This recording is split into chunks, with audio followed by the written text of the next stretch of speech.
Good morning. I put this board right in my way, so I know I'm going to trip over it, so get your cameras out. It's going to happen. Well, I'm glad you're here today. Today we're talking about being intentional with our finances, so here we go. When I was 5 or 6, I remember waking up to a tow truck in our driveway. That's weird. Super early in the morning, still dark out. It was taking our van. You see, our van was being repossessed. And you don't really know what that means when you're a kid, other than you no longer have a vehicle. And so when my dad tells the story, he likes to say that he was chasing the tow truck down the road and nothing but his Fruit of the Looms. And so if you know my dad, or if you know any dad for that matter, you don't want that image in your head, so you're welcome. However, I remember going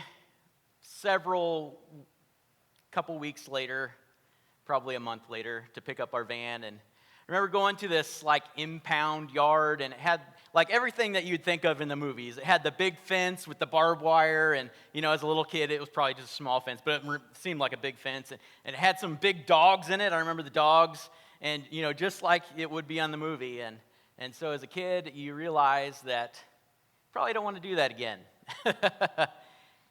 You see, I grew up in a household where the finances were a mess most of the time.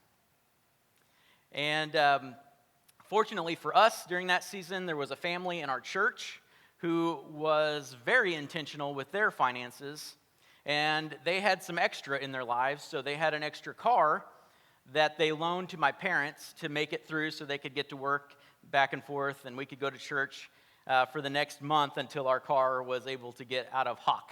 But if you go to the next slide there, this was a picture of the van that we had, and I was reminiscing a little bit with Ryan. He said he had one similar to that when he was a kid, and we had a couple different versions of this.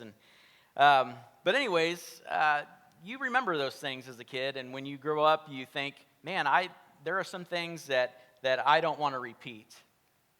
And so today is part 2 in our series about being intentional in our lives. Last week we talked about being intentional in our relationships, and today we're talking about being intentional in our finances. So as a review, we defined a couple words last week. We defined the first word of intent, like you have an intent to do something.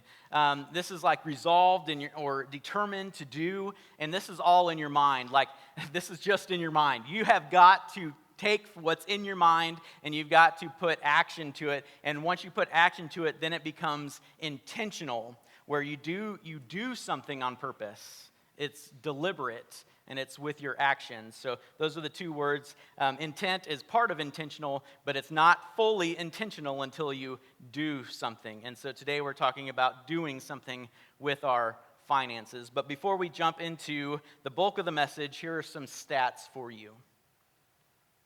The average American debt per household is $66,772. Each student loan borrower owes an average of $38,290. The typical household in the U.S. has nearly $36,357 in car debt, and the typical household in the U.S. has nearly $20,000 in credit card debt. Whew. That's a lot. That's a lot. So let me just ask this question for you today. What would you do if you had a $5,000 emergency? Where would you get that money from? Most, according to these stats in the U.S., would take out a loan or put it on a credit card. So what does the Bible say about money? We're going to start there today, and we're going to look at 1 Timothy chapter 6, verse 10. And the Apostle Paul tells us this. He says, "For the love of money is the root of all kinds of evil. Some people, eager for money, have wandered from the faith and pierced themselves with many griefs." Now, let me just say this, that money is not the root of all evil. Paul says the love of money is the root of all evil. So money itself is not the problem. The love of money is. Hebrews 13:5 says, "Keep your lives free from the love of money and be content with what you have, because God has said, 'Never will I leave you, never will I forsake you.'" The key part of that verse is being content with what you have. Proverbs 21:20 says, "In the house of the wise are stores of choice food and oil, but a foolish man devours all he has." So the key phrase in this is, a foolish man devours all he has. So we're going to go through some steps today. We're going to break our kind of message into 4 different steps, and it's a lot of information just coming at you all at once, but that's all I've got. We've got about 25 minutes, so here we go. Dave Ramsey, from his book Total Money Makeover, talks about taking baby steps that can bring health back to our finances. So here are some quick steps, if you're taking notes, to get you back on track. Step number 1 is to, as quickly and possibly as you can, save $1,000 cash in the bank. And the reason simply is this, is because you're going to have to pay for something. Like, something's going to come up when you try to fix your finances. You're going to have a flat tire. There's going to be a hole in your wall at your house. Something you're going to have to fix. So in order to get started with these baby steps, we want you to not have to take out any more loans. No more credit cards, no more loans. So if you have some cash in the bank, then you can use that instead of borrowing more money. The second thing that you do is you create a debt snowball. And how Dave describes this, he says you want to start with, you want to list all of your debts from smallest to largest. And if you have any extra in your finances, you will put all of that towards your littlest debt. And as you pay off that littlest debt, you don't go out and increase spending in another category. You just keep that snowball rolling. So you add what you paid to that credit card or that debt to the next debt after you pay it off. So now you have a larger lump sum of money to pay towards that. And then after that's paid off, then the next bigger one, and then the next bigger one. So that's why it's called the debt snowball, because your money is snowballing. And eventually, if you use that method, you will get out of debt.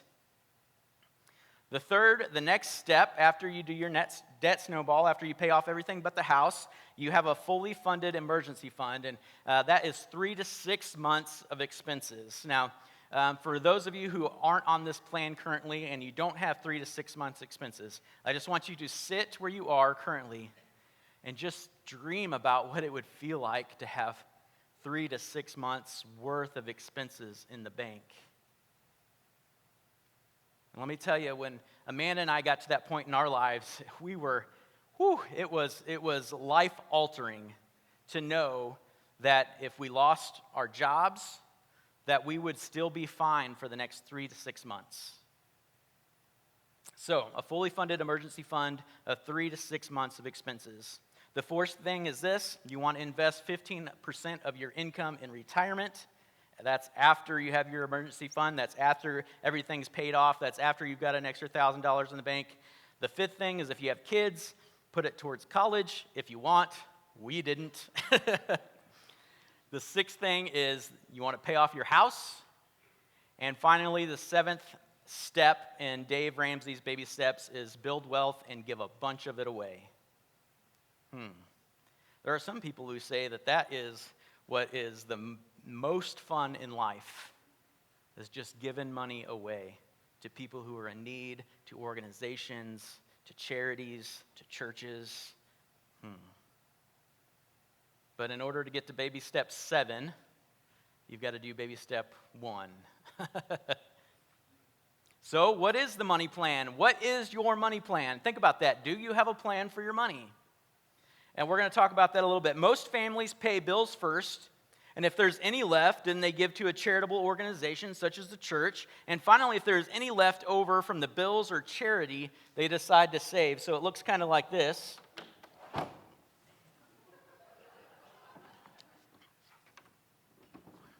Give me a minute.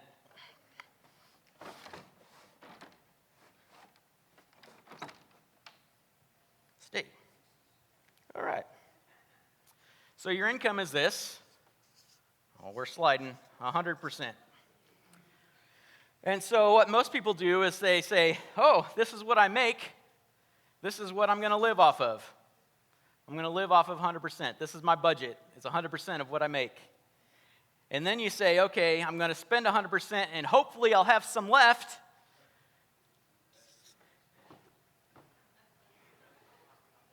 And that's what I'm going to give to the church or to my local charity. And then if I have some left, I'm going to save that number. And then what happens? We don't get to give much, and we don't get to save much. What if we changed our numbers to this? This is our budget. This is what we spend. I know this might take some tightening up, some shrinking, some not going out as much. Man, for a family of 4, McDonald's is like $50 now. It's crazy. So 80% is what we live off of. Our needs and our wants come out of that, 80%. And then we give 10%. And then we save 10%. But we do this first. We do this second. And then we do this third. What would our finances look like?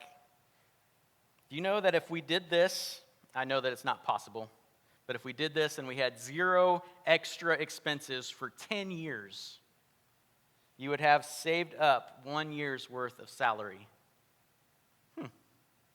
But life hits, and that's why we're talking about this. Because instead of taking out a loan, we use what we put in our 10%. And then we don't have to pay interest on it.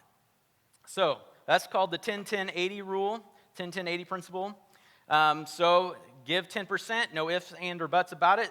Then we save next. Finally, and we pay our bills with what we have left. Would our bills look differently if we budgeted for giving and saving first? Probably. We would probably live for a little bit on a more needs-based lifestyle than a wants-based lifestyle. So let's continue to think about what are some things that we need to save our money for. Well, we need to have an emergency fund. 80% of Americans will get hit with a major expense that's $5,000 or more in a 10-year period. And I don't know if you've ever heard of Murphy's Law before, but Murphy's Law says if it can go wrong, it will. So we've got to have money for those things that it's going to go wrong. We can't spend all of our money because we know Murphy is coming around the corner. And Murphy tends to stay away if there is money in the bank. Actually, Murphy doesn't stay away. Things still go wrong, but they don't feel as bad if there's money in the bank. If we don't have to borrow, if we don't have to take out more of a credit card debt, it doesn't hurt as much. Proverbs 13:18 says, "He who ignores discipline comes to poverty and shame, but whoever heeds correction is honored." We talked about this last week, that part of building a good relationship is discipline. Part of building good finances is discipline. He who ignores discipline comes to poverty and shame, but whoever heeds correction is honored. Proverbs 12:1 says, "Whoever loves discipline loves knowledge, but he who hates correction," we were told not to say this, told my kids not to say it, but it's in the Bible, he who hates correction is stupid. Yowzer. Hebrews 12:11 says, "No discipline seems pleasant at the time, but painful. Later on, however, it produces a harvest of righteousness and peace." Peace for those who have been trained by it. So the first thing we need to have is an emergency fund because it brings peace. It brings security to our life. The second thing, we're gonna have to buy some stuff. That's why we have to have money in savings. We're gonna have to make some purchases. We're gonna have to buy a car. We're gonna have to pay for school supplies, or backpacks, or baseball, or whatever it is that you have to pay for your kids' stuff for. Grandkids, you got to buy them gifts. So I've been told. Purchases. Any grandparents in the house can agree to that? That's true, right? And then also, there will be a time where you will be called to give radically, to be a radically generous giver. And the only people who can be radically generous with their money are people who have it. Right? So there will be a time where God will call you, will challenge you to give radically, and you can only respond to that call if you have it. So let's talk a little bit about marriages and money. Money problems and marriage problems go hand in hand. Money is the number one source of arguments in marriages. Number one source is money. Money problems are the number one cause of divorce. Do you think talking about money is important? It sure is. Matthew 6:19-21 says, "Do not store up for yourselves treasures on earth, where moth and vermin destroy, where thieves break in and steal, but store up for yourselves treasures in heaven, where moth and vermin do not destroy, and where thieves do not break in and steal. For where your treasure is, there your heart will be also." Now, some people use that verse as a reason to not save any money. Like, oh, it's just going to be stolen. Or the Bible says, do not store up for yourselves treasures on earth. Well, the Bible doesn't want you to be broke and destitute. The Bible wants you to be wise and smart, have wisdom and discipline. But there's a reason why Jesus says, do not store up for yourselves treasures on earth. He's going back to the heart and the money issue here. He's like, what is your treasure? Is he even talking about money here? And so, what is the best way we can check to see where our current treasure is? And where our heart is, actually? Well, we can see a lot about our heart by what we spend our money on. And so we're going to go into step 3 here. We're just going to talk a little bit about a budget, or our budget. You see, a budget is telling your money what to do instead of wondering where it went. And that's from John Maxwell. Telling your money what to do instead of wondering where it went. Now, be honest with me. How many of you have ever gotten to the end of the month and said, where did my money go? Be honest. All right? Yeah, I have several times. Where did the money go? Well, see, Dave Ramsey suggests having a budget committee meeting.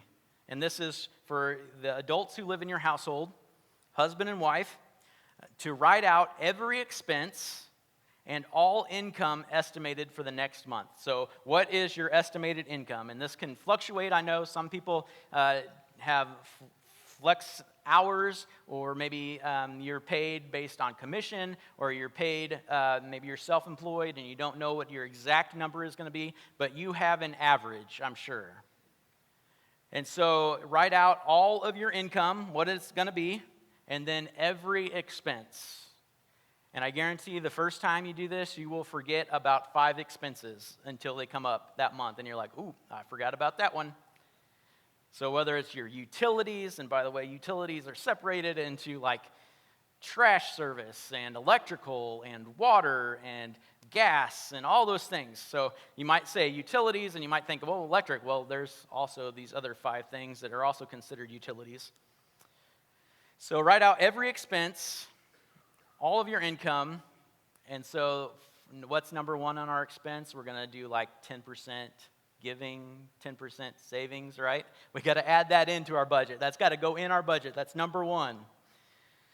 And then after we list it all out, we want to give, save, or spend every single dollar on paper before the month begins. It just kind of gives us an estimate, like this is how much we're going to spend on food this month. This is how much we're going to spend on maybe groceries and maybe restaurants, and this is how much we're going to spend on gas this month, and this is how much we're going to spend. We probably know what our mortgage or our rent is. It's the same every month, okay? And so once we get all of those dollars accounted for, then we're going to pinky swear and spit shake that you will stick to it. And then you have to remember that if maybe your food expense, like you're halfway through the month, and you say, ooh, I forgot that I'm going out to lunch with Susie this Wednesday, and that's going to be another, not this Wednesday because 417's canceled. Not this Wednesday, on Thursday, okay? And you're going to say, okay, I forgot about that. That's going to be $15 more. So even if you add $15 to the food budget, remember you must lower that amount from a different budget item. Not your tithe and not your savings. It's got to come out of somewhere because that's how we get back to zero. That's called balancing our accounts, okay? And so just some tips if you're single. Beware of impulse buying. Continue to also have a written plan, but a written plan gives empowerment, self-accountability, and control. And so also I would suggest getting an accountability partner to help you with some of that, someone you can discuss your spending with, someone who is willing to hurt your feelings for your own good. You have to make money behave. Because money is like sand. It will just slip through your fingers. Luke 14:28-30, Jesus says, "Suppose one of you wants to build a tower. Will he not first sit down and estimate the cost to see if he has enough money to complete it?" Our lives are a tower. We're building something every single month. We're building our life. And so we have to estimate what our life is going to cost us. And we have to be able to fund the lifestyle that we are living. He says, "For if he lays the foundation and is not able to finish it, everyone who sees it will ridicule him, saying, 'This fellow began to build and was not able to finish.'" For us, it was, "This fellow bought a van that he could not pay for."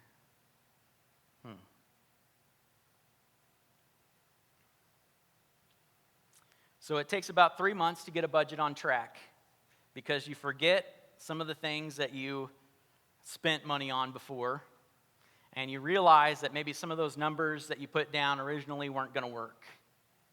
So it takes about 3 months to get a budget on track, so don't give up on your budget. If you break it month 1, do it again month 2, do it again month 3. Continue to put your budget together. It's a discipline to do that. The best thing that you can do for your budget is to keep your checking account balanced. Last year in 2023, $5.83 billion were charged to Americans for overdraft fees. Now, I know there are some bankers in here, so I don't want to step on your toes. That's a lot of money for Americans just to be losing. The year before that, it was $11 billion. That's a lot of money. Here are some reasons why people choose not to budget. 1, it feels restrictive. Yes, it does. It definitely feels restrictive. You're an adult. Why do you need to be restrained at all, right? Well, there are some reasons. The second thing is why people don't budget is because maybe sometime in the past a budget has been used to abuse you. The third thing is you've never had a budget that worked. You've just never been able to make enough money to compensate for the money that you spend. And I think that's the problem. The fourth thing is paralysis from the fear of what you will find. Some of you don't want to look at your finances. You don't want to know what you spend on things. The fifth thing is items are left out or forgotten. We're afraid that we're going to miss something. Well, yeah, you will. But you'll figure it out month after month. You'll get it down. Don't give up. The sixth thing is sometimes you overcomplicate the plan. You say, we have to budget for every little thing. Well, yeah, like you could say, I want a budget for gifts. And instead of doing a large number, you could say, I want a budget for a gift for Jojo, and I want to budget a gift for Tommy, I want to budget a gift for Susie. And so if you do that, then yeah, it's going to be overcomplicated instead of just having one line for gifts and figuring it out as you go. But here's the thing, a budget won't work if you don't live on it. If you consistently overspend, your budget will never work. It will never keep up with what you're spending if your spending always outpaces your income. So why bother with a budget? A written plan will remove much of the management by crisis in your finances. If you are in a financial crisis, then this is the order of what you need to do. So there may be somebody in here who's in a financial crisis. The first thing you want to do with your money if you're in a financial crisis is you want to pay for food. We've got to eat. Pay for food, number one. The second thing is you want to pay for your shelter. Never get behind on house or on rent. The third thing you want to pay for is utilities. And the fourth thing you want to pay for is transportation. Food, shelter, utilities, transportation, in that order. I've never understood, as in the church world, we get a lot of calls asking for help with financial assistance. And so, sometimes we get a lot of calls wanting us to help with utilities or shelter or food or whatever it is. But they're all caught up on, like, their credit card bills. It's like, well, why don't you pay for your food first and let the credit card bills settle themselves out? But I remember this guy came to church one time, and he had been coming, him and his wife, and they had a baby. And they had been coming to church for a few weeks, and they had said that they needed some help. And so I'm like, okay, I've got some time after church. I'll take you grocery shopping. And so me and him went to Walmart, and I said, look, we can do like $75 worth of groceries. And this is back in the day when, like, a year ago, no, like 10 years ago when $75 could buy some food.